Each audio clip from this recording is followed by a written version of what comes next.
ఖమ్మం జిల్లాలో ఒక విషాదకరమైన ఘటన జరిగింది తెలుసా? ఇంటర్మీడియట్ పరీక్షల్లో ఎక్కడ ఫెయిల్ అవుతానో అన్న భయంతో ఫలితాలు రాకముందే ఒక అబ్బాయి సూసైడ్ చేసుకున్న వార్త. ఖమ్మం జిల్లాలోని రాపల్లి గ్రామంలో ఇంటర్మీడియట్ ఫస్ట్ ఇయర్ ఎంపీసీ చదువుకుంటున్నాడు అక్షాంత్. ఎగ్జామ్స్ అయిపోయిన నాటి నుంచి కూడా రిజల్ట్స్ గురించిన టెన్షన్ అబ్బాయికి. ఫెయిల్ అయిపోతానేమో, నేను సరిగా రాయలేదు, ఎలా, ఇంట్లో పేరెంట్స్ తిడతారేమో, కొడతారేమో, కాలేజీలో తోటి విద్యార్థుల ముందు ఎంత అవమానకరంగా ఉంటుంది. ఈ ఆలోచనలు అబ్బాయిని వెంటాడాయి.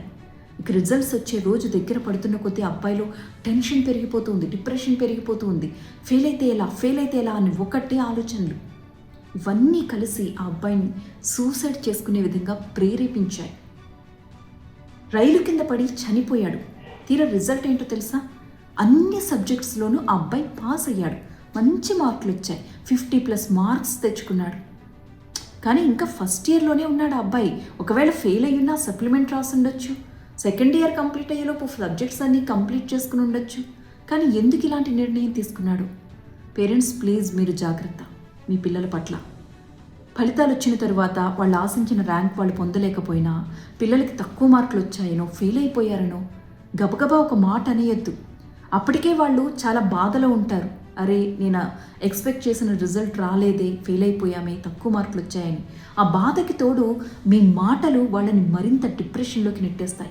నేను ఎందుకు పనికిరానేమో అన్న ఆలోచన వాళ్ళని ఆవహించిందంటే ఆ ఒక్క ఆలోచన చాలు ఇలాంటి తీవ్రమైన నిర్ణయాలు తీసుకోవడానికి.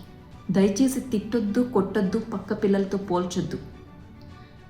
వీటి వల్ల మన పిల్లలు మనకి దూరం అయిపోతారు. ఏం జరిగినా అల్టిమేట్గా వాళ్ళు మన బిడ్డలు కదా. జాగ్రత్తగా ఉండండి. వాళ్ళకు భరోసా నింపే మాటలు చెప్పండి. మేము ఉన్నాంరా, చూసుకుందాం అని ఒక్క మాట వాళ్ళలో ఎంతో ధైర్యాన్ని నింపుతుంది. మీ పిల్లలకి చదువు అప్పకపోతున్నా కూడా మీరు ఆవేశానికి గురి కావద్దు. చదువు అప్పని వాళ్ళు, చదువులో వెనుకబడిపోయిన వాళ్ళు ఈరోజు ఎంత పెద్ద స్థాయిలో బిజినెస్ రన్ చేస్తున్నారు. ఇలాంటి ఎంతోమంది స్ఫూర్తినిచ్చే కథలుంటాయి, అవి వాళ్ళకి చెప్పండి. ఇంకొక ప్రయత్నం చేద్దాం, నువ్వు ఖచ్చితంగా పాస్ అవుతావు అని ఒక్క మాట అంటే చాలు వాళ్ళలో ఉన్న భయం అంతా ఇలా తీసి పడేసినట్లుగా బయటికి పోతుంది. మన పిల్లలు మన చేతిలో సేఫ్గా ఉంటారు.